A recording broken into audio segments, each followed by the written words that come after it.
Hello everyone, mathematics की special class में आपका हार्दिक स्वागत है। आज हम differentiation and integration of vector के बारे में चर्चा करने जा रहे हैं। सबसे पहले हम बात करते हैं डिफरेंशिएशन ऑफ वेक्टर्स। जैसे मान लीजिए ए और बी दो वेक्टर हैं जो डिफरेंशिएबल हैं किसी स्केलर टी के लिए। जैसे मान लो टाइम है। इसका मीनिंग क्या होता है? इसका मीनिंग ये होता है, जैसे मान लीजिए ए है, वेक्टर ए, और इसे ब्रैकेट में ए टी भी लिख सकते हैं। इसका केवल मीनिंग ये है कि ये जो वेक्टर ए है ये टी के लिए डिफरेंशिएबल है, यानी टाइम के लिए डिफरेंशिएबल है। अब आप सोच रहे होंगे कि वेक्टर डिफरेंशिएबल है तो वेक्टर सभी डिफरेंशिएबल होते होंगे। ऐसा नहीं है। जैसे मान लो वेक्टर ए है, ये डिफरेंशिएबल है। इसका मीनिंग ये है कि ये अगर वेक्टर इस फॉर्म में दे रखा, जैसे 3t², यानी कि टी की फॉर्म में दे रखा, आई जे के भी इसके अंदर है और टी भी इसके अंदर है, अर्थात ये वेक्टर जो है टी के लिए डिफरेंशिएबल है, अर्थात टी के रेस्पेक्ट में हम इसको डिफरेंशिएशन इसका हम कर सकते हैं। दूसरी बात समझिए, आई जे के ये भी तो वेक्टर है, लेकिन ये डिफरेंशिएबल नहीं है क्योंकि ये तो कांस्टेंट वेक्टर है। तो आई का अगर हम टी के रेस्पेक्ट में डिफरेंशिएशन करेंगे तो जीरो होगा, क्योंकि आई जे के ये कांस्टेंट है, तो इनका टी के रेस्पेक्ट में डिफरेंशिएशन करने पर जीरो आएगा। लेकिन ए जो है एक ऐसा वेक्टर है जिसको हम टी के सापेक्ष डिफरेंशिएशन जिसका हम कर सकते हैं। फाई क्या है फिर? ये फाई एक स्केलर, कोई भी स्केलर है, लेकिन ये भी डिफरेंशिएबल है। स्केलर तो है लेकिन ये डिफरेंशिएबल है, कांस्टेंट नहीं है, अर्थात ये वेक्टर तो है नहीं, लेकिन ये टी के रेस्पेक्ट में हम इसको डिफरेंशिएट कर सकते हैं। आइए देखते हैं, कुछ फॉर्मूले देखते हैं। सिंपल सा फॉर्मूला है ये, तो ए प्लस बी का डिफरेंशिएशन करना है तो अलग अलग जो है डिस्ट्रीब्यूट हो जाएगा डिफरेंशिएशन, अर्थात ए का और बी का डिफरेंशिएशन करने के बाद उनको ऐड कर देंगे। डॉट के अंदर क्या होगा? पहले ए का डॉट, फिर बी का डिफरेंशिएशन, प्लस फिर ए का डॉट और ए का डिफरेंशिएशन, फिर डॉट बी, यानी कि इनको आगे पीछे भी लिख सकते हैं। पहले हम इसको लिख सकते हैं और बाद में इसको लिख सकते हैं, कोई दिक्कत नहीं, क्योंकि डॉट के अंदर जो है क्रॉस, डॉट के अंदर जो है कम्यूटेटिव लॉ का पालन होता है, अर्थात उनके क्रम को चेंज करके लिख सकते हैं, जबकि क्रॉस के अंदर ऐसा नहीं होता है। अब यहाँ क्रॉस पाए तो पहले ए क्रॉस बी का टी के रेस्पेक्ट में डिफरेंशिएशन। यहाँ हम बी को पहले नहीं लिख सकते क्योंकि क्रॉस के अंदर कम्यूटेटिव लॉ का पालन नहीं होता है, जबकि डॉट के अंदर ऐसा हम लिख सकते हैं। फिर आगे प्लस है, फिर ए का हमने करा है टी के रेस्पेक्ट में, प्लस क्रॉस बी, यानी कि पहले ए को ऐसे लिखा सिंपल, बी का हमने डिफरेंशिएशन करा, प्लस फिर ए का डिफरेंशिएशन करा और उसके लगा दी क्रॉस बी के साथ में। अब ये जो फोर्थ है, ये दो, एक वेक्टर क्वांटिटी है इसके अंदर, एक स्केलर क्वांटिटी है, दोनों का मल्टीप्लिकेशन हो रहा है। तो पहला फंक्शन दूसरे का डिफरेंशिएशन, फिर दूसरा फंक्शन पहले का डिफरेंशिएशन, जो आप पढ़ते आ रहे पहले से, वही फॉर्मूला लगा यहाँ पर। तो ये तो हो गया पहला फंक्शन, ए का कर दिया डिफरेंशिएशन, फिर ए हो गया दूसरा फंक्शन, फाई का कर दिया डिफरेंशिएशन। यहाँ से जो फाई जो फॉर्मूला है ये आपका है स्केलर ट्रिपल प्रोडक्ट को रिप्रेजेंट करता है, जैसा कि आप जानते ही हैं। तो अगर किसी ट्रिपल स्केलर प्रोडक्ट का हमें टी के रेस्पेक्ट में डिफरेंशिएशन करना हो तो क्या तरीका है इसका, कि पहले का डिफरेंशिएशन, फिर दूसरे और तीसरे ऐसे लिख दिए जाएंगे, प्लस फिर बीच वाले का डिफरेंशिएशन, पहला और तीसरा ऐसे लिख दिया जाएगा, प्लस फिर तीसरे वाले का डिफरेंशिएशन, पहला और दूसरा ऐसे ही लिखा जाएगा। इसी प्रकार से अगर हमें निकालना हो स्केलर वेक्टर ट्रिपल प्रोडक्ट का, तो उसको कैसे करेंगे? पहले का डिफरेंशिएशन क्रॉस बी क्रॉस सी, याद रखना ब्रैकेट जो है ये बी क्रॉस सी के लिए है, अर्थात बाद वाले जो दो वेक्टर है उन पर ब्रैकेट लगाना हमें। फिर यहाँ ए क्रॉस, अब की बार बी का करेंगे क्रॉस सी। यहाँ पर भी ध्यान रखने की बात क्या है कि बाद की जो दो हैं उन पे ही ब्रैकेट लगा है, पहला ऐसा ही है। अब यहाँ पर फिर ए क्रॉस बी क्रॉस डिफरेंशिएशन सी का विद रिस्पेक्ट टू टी, अर्थात यहाँ पर बाद वाले का डिफरेंशिएशन हुआ है लेकिन ब्रैकेट जो लगा है बाद के दो के साथ ही लगा है। कुछ महत्वपूर्ण पॉइंट जो एग्जाम में आ सकते हैं, जैसे कि पहला पॉइंट है, अगर वेक्टर ए कांस्टेंट है, अर्थात जैसे मान लो यहीं पे मैंने वेक्टर लिखा था, इसमें टी नहीं होता, मान लो 3i + 2j + k होता है, ऐसे टी ना होता है इसके अंदर, तो इस तरह से फिर ये कहलाता है कि कांस्टेंट वेक्टर है। तो किसी भी कांस्टेंट वेक्टर का अगर डिफरेंशिएशन करते हैं तो ये जीरो होता है, और ये क्वेश्चन आया था पीजीटी 2003 में। उसमें पूछा गया था कि अगर ए का डिफरेंशिएशन कर दिया जाए तो क्या होगा, तो 0 प्राप्त होगा या ए प्राप्त होगा, इस तरह से कुछ लिखा हुआ था। नेक्स्ट पॉइंट है हमारा, अगर ए का मैग्नीट्यूड, ए का मैग्नीट्यूड क्या है, ए है, यह ए का मैग्नीट्यूड को रिप्रेजेंट करता है, तो वेक्टर ए के स्क्वायर का फॉर्मूला हो जाता है 2a dA ओवर dt। यहाँ पर a और b के ऊपर वेक्टर नहीं है, तो ये इस बात को रिप्रेजेंट करते हैं कि a, और यहाँ पर a और a के ऊपर वेक्टर नहीं है, यहाँ इस बात को रिप्रेजेंट करता है कि a जो है वेक्टर a का मैग्नीट्यूड है। ऐसे यहाँ पर क्या है, a के ऊपर वेक्टर है तो इनके बीच में डॉट लगा है। स्केलर क्वांटिटी के बीच में कुछ भी ना लगा कोई दिक्कत नहीं है, लेकिन अगर दो वेक्टर क्वांटिटी हैं तो उनके बीच में डॉट या क्रॉस आना जरूरी है। तो यहाँ पर इनके बीच में लगा है डॉट, और आंसर में क्या आएगा इसका, डॉट हट जाएगा तो ए और बी के ऊपर का वेक्टर भी हट जाएगा, ए और डी और डी टी के ऊपर का वेक्टर भी हट जाएगा। नेक्स्ट इंपॉर्टेंट पॉइंट है, ये दो लास्ट के point very very most important है। तो इसमें क्या कहा गया है कि वेक्टर ए का मैग्नीट्यूड यानी ए अगर कांस्टेंट है, दूसरे के अंदर क्या है, वेक्टर ए की डायरेक्शन अगर कांस्टेंट है, तो अगर मैग्नीट्यूड कांस्टेंट है तो जो ऊपर लिखा था अभी मैंने, अब यहाँ पर क्या हो गया, कांस्टेंट हो गया, तो जब इस कांस्टेंट की हमने डिफरेंशिएशन करा तो 0 हो गया, तो यहाँ पर क्या आ गया, ए के ऊपर यानी कि ए डॉट डी ए और डी टी, इसकी वैल्यू हो जाएगी 0, यहीं से निकला है फॉर्मूला। और इसका उल्टा भी है, अर्थात अगर ये वाली इसके 0 के बराबर है तो सिंपल सी बात है कि ए का जो मैग्नीट्यूड है वो कांस्टेंट होगा। दूसरी कंडीशन है कि अगर कांस्टेंट डायरेक्शन हो, ए की क्या हो, डायरेक्शन कांस्टेंट हो, फिक्स हो, तब क्या हो जाएगा, A cross D A over D T, अर्थात यहाँ पर डॉट तो यहाँ पर क्रॉस हो जाएगा, तो इनकी क्रॉस की वैल्यू 0 के बराबर होगी। या यूँ कहें अगर इनकी क्रॉस की वैल्यू 0 के बराबर है तो ए जो है कांस्टेंट डायरेक्शन रखता है।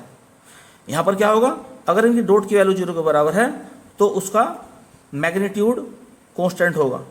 ये दोनों तरफ से बात सही है, इफ एंड ओनली लगा बीच में, तो ये दोनों तरफ से बात लागू होती है। आइए अब देखते हैं कि इनसे संबंधित एग्जाम में कैसे क्वेश्चन आए हैं, उसके बाद में हम स्टडी करेंगे इंटीग्रेशन ऑफ वेक्टर की। तो पहला क्वेश्चन आपके सामने है जिसमें आर का वैल्यू दिया है टी की फॉर्म में और साथ में आई जे के भी हैं। तो उसने कहा है डी आर और d t and d square r और डी टी स्क्वायर हमें फाइंड करना है। तो पहली कंडीशन लेके चलते हैं जिसमें हमें निकालना है d are over D t. तो टी का करते हैं टी के रेस्पेक्ट में, तो हो जाएगा 1 प्लस 1 क्या है, कांस्टेंट है, तो इसका हो जाएगा 0, और आई तो बाहर है ही, कांस्टेंट तो बाहर निकल गया। इसी प्रकार यहाँ चलते हैं 2t प्लस 1 प्लस 0, और जे तो कांस्टेंट है बाहर निकल गया, 3t square plus 2t plus 0, और के तो कांस्टेंट है तो बाहर लिखा जाएगा। या इस प्रकार से हम लिख सकते हैं कि i plus 2t plus 1 j plus 3t square plus 2t plus k। चलिए अब निकालते हैं इसका d square are over D T square. कहने का अर्थ यह है कि जो पहले निकाल चुके हैं इसका एक बार फिर से डिफरेंशिएशन करना है। तो आई का कोफिशिएंट क्या है, 1, यानी कि कांस्टेंट है तो 0 हो गया, तो 0i प्लस यहाँ पर 2 प्लस 0, यानी कि t का हो गया 1 और 1 का हो जाएगा यहाँ पर 0, फिर j बाहर है ही, ऐसे यहाँ पर 6t प्लस 2 और कांस्टेंट है k तो कांस्टेंट बाहर निकल गया। तो इस प्रकार हम लिख सकते हैं 0i plus 2j plus 6t plus 2, और यहाँ पर लिख देंगे हम k। यही इसका फाइनल आंसर है। तो नेक्स्ट इंपॉर्टेंट क्वेश्चन आपके सामने है, इसी तरह का क्वेश्चन पीजीटी 2003 में पूछा गया था। तो क्या लिखा है इसमें, आर की वैल्यू दी है आई जे के फॉर्म में और टी के फॉर्म में। तो हमें निकालना है पहला डिफरेंशिएशन, फिर डबल डिफरेंशिएशन निकालना और इनके मैग्नीट्यूड भी निकालने हैं। तो आइए सबसे पहला पार्ट करते हैं, D R over D t. तो साइन का टी के रेस्पेक्ट में कोस, तो कोस टी हो गया, तो प्लस कोस का हो जाएगा माइनस साइन, फिर टी का हो जाएगा 1। तो ये पहला पार्ट हो गया इसका। अब करते हैं सेकंड पार्ट इसका, अर्थात इसको एक बार फिर से टी के रेस्पेक्ट में हमें डिफरेंशिएशन इसका करना है। तो कोस को हो जाएगा माइनस साइन, बाहर तो आई है ही, प्लस साइन का हो जाएगा कोस, 1 का हो जाएगा 0। तीसरे पार्ट पर ध्यान देते हैं, पहले का मोड निकालना है हमें, अर्थात डी आर और डी टी का मोड करना है। तो मोड करने की ट्रिक आप जानते हैं। तो आई का जो कोफिशिएंट है इसका स्क्वायर करेंगे, तो कोस टी का स्क्वायर, प्लस जी का जो कोफिशिएंट है तो साइन टी का स्क्वायर, प्लस के का कोफिशिएंट का वर्ग, और सारा कर देंगे अंडर रूट। तो यह मिला आपको कोस square t plus sign square t plus 1, और ये क्या होता है, और ऊपर अंडर रूट भी लग रहा है, sign square t plus cos square t 1 होता है। तो आंसर आ गया इसका अंडर रूट 2। फोर्थ पॉइंट लेके चलते हैं, इसमें मोड निकालना आपकी बार में, d square are over D T square. तो मोड के लिए इसका इस्तेमाल करेंगे, तो माइनस साइन टी का square plus minus cos t का स्क्वायर प्लस 0 का स्क्वायर। तो क्या मिला हमें, sine square t plus cos square t under root, और जैसा कि आप जानते हैं sine square t plus cos square t 1 होता है।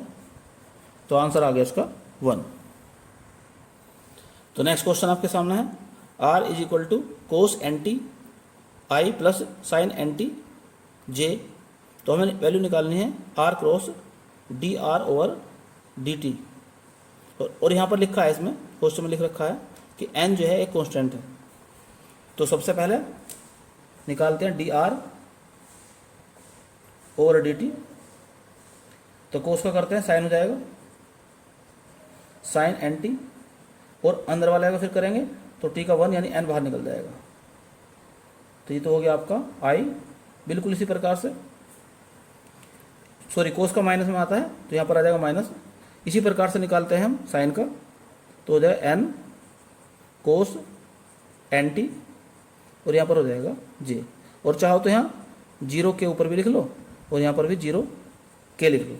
अब इनका निकालना हमें क्रॉस, तो are cross D R over D t. तो क्रॉस निकालने की ट्रिक आप जानते हैं, आई जे के पहले वाले कोफिशिएंट लिखेंगे, यानी कि आर के कोफिशिएंट तो क्या है कोस एन टी और साइन एन टी, और यहाँ पर 0। ऐसे ही फिर इसमें लिखेंगे हम, तो माइनस का एन साइन एन टी, और यहाँ पर क्या है एन कोस एन टी, और ये 0 हो गया। यहाँ से हम एन बाहर कॉमन निकाल सकते हैं, तो बाहर क्या निकल जाएगा एन, तो अंदर रह गया आपका आई जे और के, यहाँ पर कोस एन टी, यहाँ पर साइन एन टी, यहाँ पर 0, यहाँ पर माइनस का साइन एन टी, और यहाँ पर कोस एन टी, और यहाँ पर 0। अब इस डिटर्मिनेंट को सोल्व करते हैं, तो एन तो बाहर है ही, तो ठीक है आप जानते हैं, पहले लिखेंगे आई लिखने के बाद में इसकी मल्टीप्लाई यहाँ, इसकी मल्टीप्लाई यहाँ, तो आ जाएगा 0। फिर लिखेंगे माइनस जे, इस फॉर्मूले रख लेंगे, इसकी मल्टीप्लाई यहाँ, इसकी मल्टीप्लाई यहाँ, तो ये भी आ गया 0। फिर लिखेंगे के जब लिखेंगे तो इसकी मल्टीप्लाई इसमें करेंगे तो हो जाएगा cos square n t, minus इसकी मल्टीप्लाई इसमें करेंगे तो एक माइनस यहाँ है तो ये हो जाएगा प्लस, तो साइन स्क्वायर एन टी। तो इस प्रकार हम देखते हैं, ये तो 0 हो गया, ये भी 0, और यहाँ आ गया कोस, और सॉरी के और यहाँ हो जाएगा sine square theta plus cos square theta, तो 1 हो गया। तो फाइनली इसका आंसर आ गया एन के। तो नेक्स्ट इंपॉर्टेंट क्वेश्चन आपके सामने है। इसमें लिखा है if a b are constant vector. तो ए और बी क्या है? कॉन्स्टेंट वेक्टर है। ओमेगा क्या है? ये भी कॉन्स्टेंट है। लेकिन आर का जो फॉर्मूला दे रखा है, आर एक वेक्टर फंक्शन है टी के लिए। तो आर का जो फॉर्मूला दे रखा है ये दिया है R is equal to cos omega T, बाहर है A, plus sine omega T B. तो ऐसा मान के चलो यहाँ पर ए और बी जो हैं आई और जे की तरह काम कर रहे हैं, अर्थात जिस प्रकार से आई जे होते हैं वे होते वेक्टर हैं लेकिन कांस्टेंट हैं होते हैं। तो इसी प्रकार से यहाँ पर भी ए और बी जो है कांस्टेंट है। तो सबसे पहले बात करते हैं हम D R over D T, यानी कि इसका करेंगे हम टी के रेस्पेक्ट में। तो कोस का हो जाएगा साइन माइनस का साइन, तो माइनस का साइन ओमेगा टी, फिर ओमेगा टी का करेंगे तो ओमेगा बाहर निकल जाएगा। तो कहने का मतलब ये हो गया माइनस ओमेगा,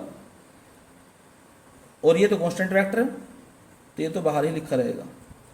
इसका भी करते हैं ऐसे, तो ओमेगा कोस ओमेगा टी, और बाहर तो बी लिखा ही रहेगा। अब क्वेश्चन में क्या लिखा है कि एक बार फिर करो, तो D square are over D T square. तो यहाँ पर फिर साइन करेंगे तो कोस हो जाएगा, ओमेगा एक बाहर और निकल जाएगा, तो माइनस ओमेगा स्क्वायर और कोस ओमेगा टी, और बाहर ए तो कांस्टेंट के रूप में बाहर लिखा रहेगा। यहाँ पर क्या हो जाएगा अब की बार, कोस से करेंगे माइनस तो एक ओमेगा और आ जाएगा, ओमेगा स्क्वायर हो जाएगा, साइन ओमेगा टी, और बाहर भी कांस्टेंट की तरह लिखा रहेगा। अब यहाँ से क्या कॉमन निकल रहा है, ओमेगा स्क्वायर, तो अंदर क्या रह गया कोस ओमेगा टी इंटू बाहर कांस्टेंट ए रहेगा। इसी प्रकार से यहाँ रह जाएगा साइन ओमेगा टी, और बाहर जो है कांस्टेंट की तरह भी रहेगा। और ये क्या है, अब ध्यानपूर्वक देखें, ये तो यानी कि ये तो हमारा आर निकल कर आ गया। तो इस प्रकार हम कह सकते हैं ओमेगा स्क्वायर, और ये हो गया आर। इधर से क्या चला रहा था, d square are over D T square. तो इस प्रकार हम देखते हैं कि d square are over D T square plus omega square r का मान 0 होगा। यही इसका फाइनल आंसर है। चलिए सेकंड पार्ट पर ध्यान देते हैं। तो पहले तो सेकंड पार्ट के अंदर D R over D T आपने निकाल लिया इस प्रकार से। अभी नहीं करते हैं क्रॉस, तो क्रॉस किसके निकालेंगे, r cross D R over D t की।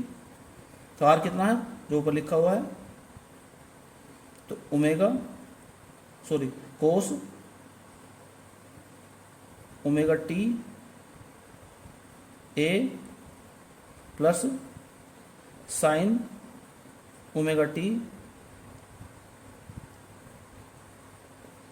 और बाहर क्या है बी है।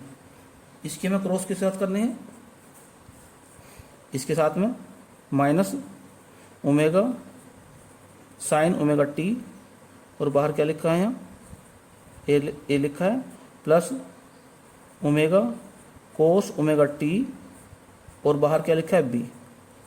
इनकी क्रॉस करनी है। तो पहले इसकी क्रॉस इसके साथ करेंगे, पहला टर्म लेकर चलते हैं, इसकी क्रॉस इसके साथ में। जब ए की क्रॉस ए के साथ में करेंगे, यानी कि इसकी क्रॉस इसके साथ जब करते हैं, तो ये तो कांस्टेंट है इतना, मतलब ये तो वेक्टर है ही नहीं, और ये वेक्टर क्वांटिटी भी है लेकिन कांस्टेंट वेक्टर है, ये तो लिखा ही था। तो ए की क्रॉस ए के साथ में करेंगे तो ए क्रॉस ए का मान होता है 0, तो यानी कि पहला टर्म तो हो गया 0। अब इसकी क्रॉस करेंगे हम इसके साथ में, तो क्या मिलेगा हमें, यानी कि कोस omega cos square omega T, और ए की क्रॉस हो जाएगी बी के साथ में, तो ए क्रॉस बी प्लस। अब दूसरे टर्म को लेकर चलते हैं, इसकी क्रॉस जब इसके साथ में करेंगे तो क्या मिलेगा हमें, तो मिलेगा हमें minus omega sine square omega T, और बाहर क्या हो जाएगा बी क्रॉस ए हो जाएगा इसके साथ में। अब करते हैं इसके साथ में क्रॉस करेंगे तो बी की क्रॉस बी के साथ में 0, तो लास्ट वाला टर्म भी हो जाएगा 0।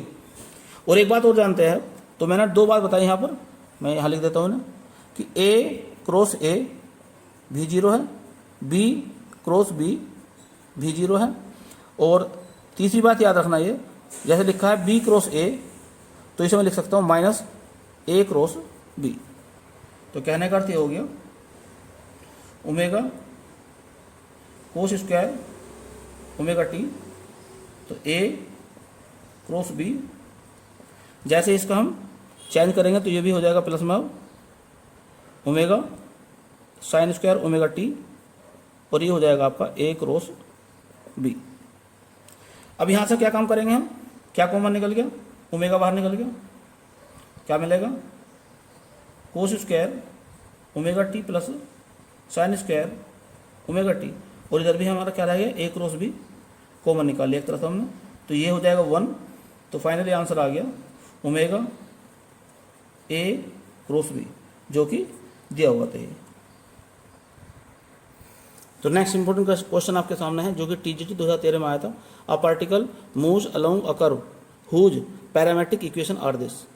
तो उसकी पैरामेट्रिक इक्वेशन दी है, अर्थात एक्स वाई और जेड के मान दिए हैं, तो हमें उस पार्टिकल की वेलोसिटी फाइंड करनी है।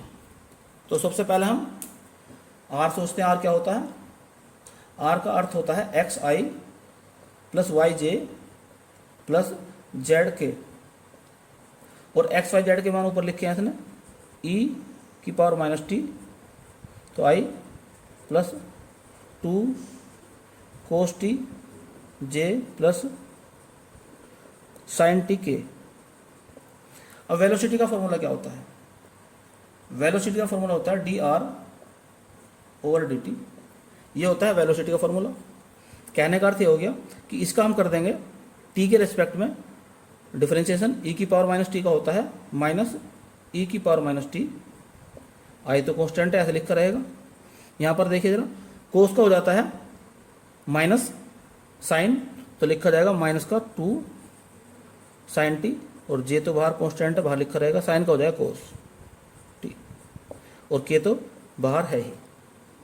तो यही इसका आंसर है। वैसे चाहो तो ऐसे लिख लो माइनस ई की power minus T I minus 2 sine T J या कोस टी के, ऐसे भी लिख सकते हैं। तो यही इसका फाइनल आंसर है।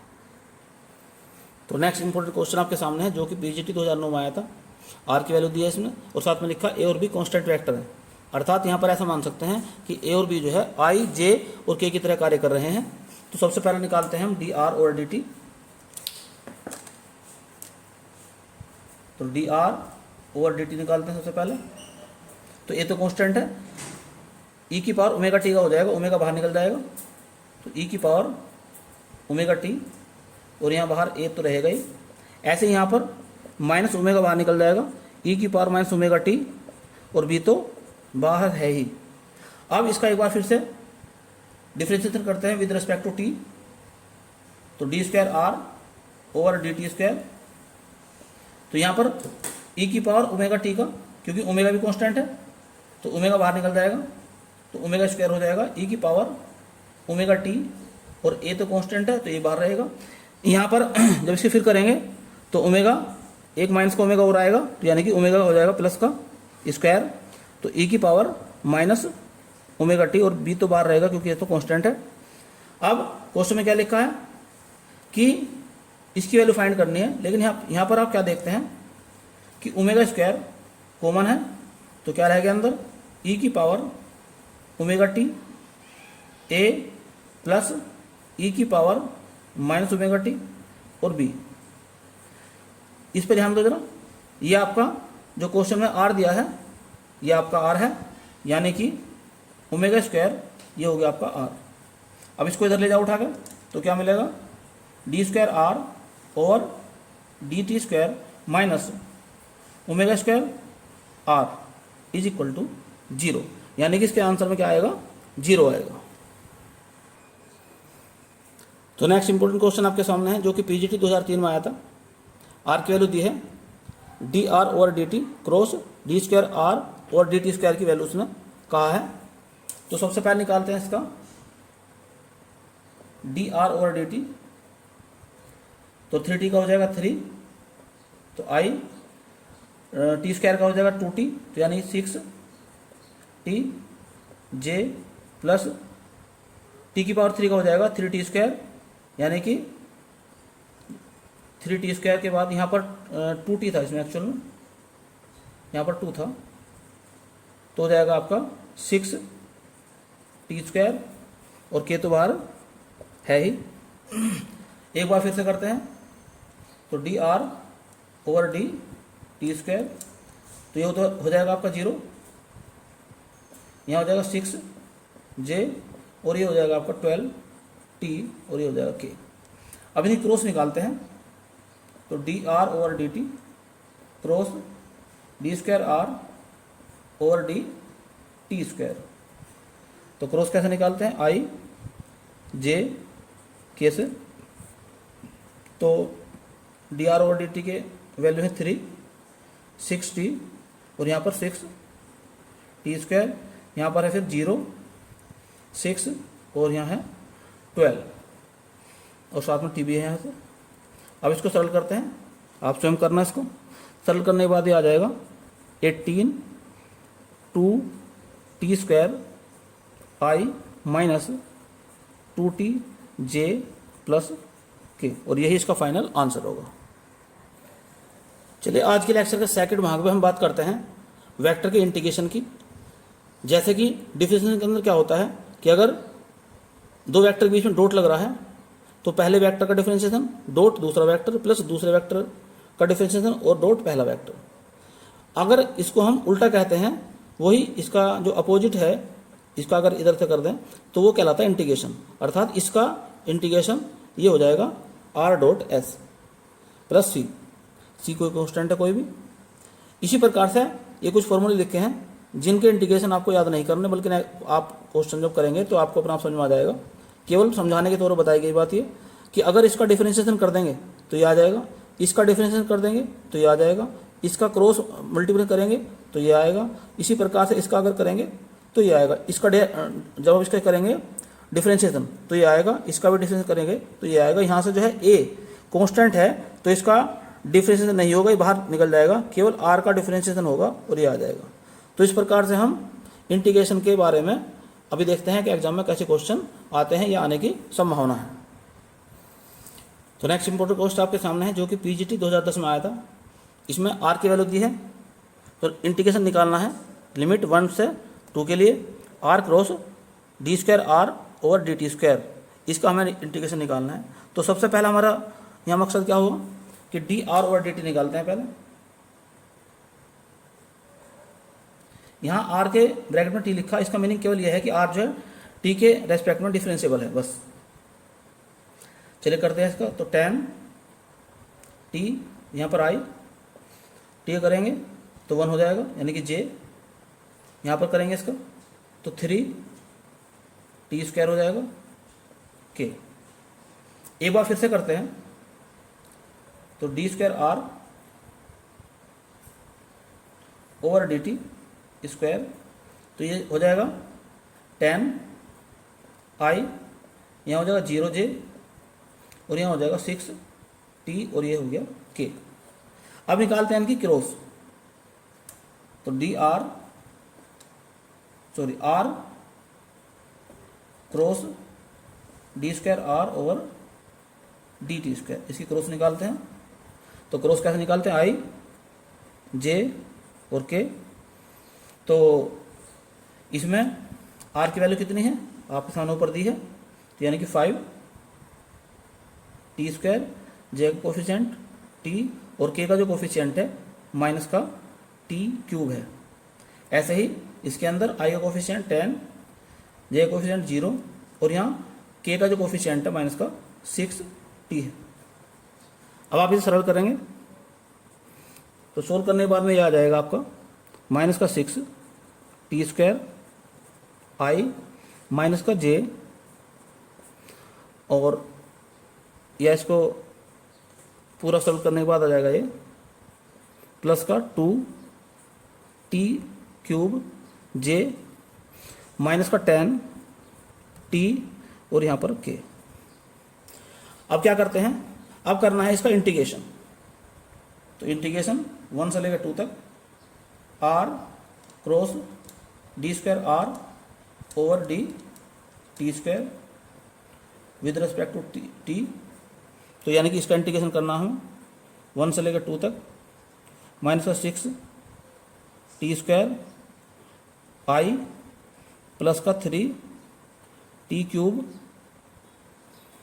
जे, यहाँ पर ये 20 था तो 20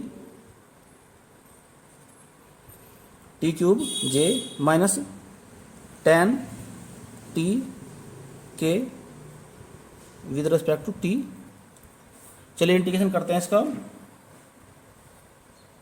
तो माइनस का 6 टी स्क्वायर का हो जाएगा T cube over cube plus 20 और यहाँ टी क्यूब का हो जाएगा आपका टी की पावर 4 अपॉन 4 और जे तो बाहर है, यहाँ पर था आई बाहर, यहाँ पर करते हैं 10 इंटू टी स्क्वायर अपॉन 2 और बाहर क्या है के है और लिमिट कहाँ से कहाँ तक है टी इज इक्वल टू 1 से लेकर 2 तक। तो इसमें वैल्यू पुट करेंगे अब, तो इसे 2 आ जाएगा ये 2 टी क्यूब आई प्लस 5 टी की पावर 4 जे माइनस 5 टी स्क्वायर के और लिमिट कहाँ से कहाँ तक है 1 से लेके 2 तक। अब आप इसमें पहले रखेंगे टी की वैल्यू 2 और फिर रखेंगे आप माइनस करेंगे उसमें, आप जानते ही पहले रख देंगे फिर माइनस कर देंगे दूसरा, ऐसा। यानी कि पहले रखेंगे इसमें टी की वैल्यू क्या रखेंगे हम 2 रखेंगे, इसमें रखेंगे टी की वैल्यू 1। सोल्व करेंगे, सोल्व करने के बाद जो आंसर आ जाएगा वो आ जाएगा -14 आई प्लस 75 जे माइनस 15 के। तो थोड़ी कैलकुलेशन आप स्वयं कर लेंगे, यही इसका फाइनल आंसर होगा। तो नेक्स्ट क्वेश्चन आपके सामने है, एफ टी की वैल्यू दी है इसने और आपको इंटीग्रेशन निकालना है इसका 0 से 1 के लिए। तो आइए शुरू करते हैं इसको भी। पहला इंटीग्रेशन करो इसका 0 से 1 के लिए एफ टी डी टी, यानी कि 0 से 1 T I plus T square minus 2 J plus 3 T square plus 3 T cube और यहाँ पे है के और इंटीग्रेशन करना है विद रिस्पेक्ट टू टी। चलिए करते हैं इसमें अब। तो टी का हो जाएगा टी स्क्वायर अपॉन 2 आई प्लस यहाँ पर हो जाएगा टी की power 3 upon 3 minus T square 2 करेंगे तो 2 कैंसिल हो जाएगा, जे यहाँ पर भी टी की पावर 3 और 3 से 3 कैंसिल प्लस 3 टी की पावर 4 अपॉन 4, यहाँ पर के तो है ही, वैल्यू पुट करो 0 से 1 तक। तो 1 पुट कर दो तो 1/2 आई प्लस 1/3 माइनस 1 जे प्लस 1 प्लस 3/4 के। फिर माइनस करना है, अब की बार टी की वैल्यू 0 रखेंगे तो सारा हो जाएगा 0 ये तो कहने का अर्थ ये हो गया 1/2 आई माइनस 2/3 जे प्लस 7/4 के। यही इसका आंसर है। नेक्स्ट क्वेश्चन आपके सामने है, आर की वैल्यू दी है, एस की वैल्यू दी है। तो सबसे पहले आप निकालेंगे आर डॉट एस। जब आप आर डॉट एस निकालेंगे तो आई और जे और के ये गायब हो जाएंगे, केवल टी के फॉर्म में आ जाएगा, आपकी एक इक्वेशन बन जाएगी। फिर उसको आप टी के रेस्पेक्ट में इंटीग्रेशन कर देंगे और लिमिट रख देंगे उसमें 0 से 2 तक, तो आपका आंसर आ जाएगा 12। नेक्स्ट पार्ट करेंगे जिसमें आर की जो है क्रॉस करेंगे एस के साथ में डिटरमिनेंट बना के। जब आप क्रॉस करेंगे इसकी तो एक वेक्टर क्वांटिटी टी के फॉर्म में आ जाएगी, उसका आप इंटीग्रेशन करेंगे 0 से लेके 2 तक, तो आपका आंसर आ जाएगा -24 आई माइनस 40/3 जे प्लस 64/5 के। ये आपका आंसर आ जाएगा। तो इसी प्रकार के क्वेश्चनों की आप खुद प्रैक्टिस करें। जो भी आपके पास में प्रैक्टिस बुक हो उससे आप प्रैक्टिस कर लें, क्योंकि मैंने तो चंद क्वेश्चन आपको केवल एग्जाम्पल के तौर पर समझा दिए हैं। इसी टाइप के क्वेश्चन आपके एग्जाम में आने की संभावना है। ये मान के चलिए कि एक क्वेश्चन आपके एग्जाम में जरूर आएगा, ऐसी मुझे उम्मीद है। और आप जो है इसकी अधिक से अधिक प्रैक्टिस कर लें। तो इस वीडियो में केवल इतना ही। इस वीडियो को अगर पसंद आई हो तो आप इसे लाइक और शेयर करें, और यदि चैनल आपने सब्सक्राइब नहीं किया है तो चैनल को सब्सक्राइब कर लें, साथ ही साथ बेल आइकन का बटन भी दबा दें, ताकि समय समय पर आपको नई नई और महत्वपूर्ण जानकारियाँ प्राप्त होती रहें। धन्यवाद।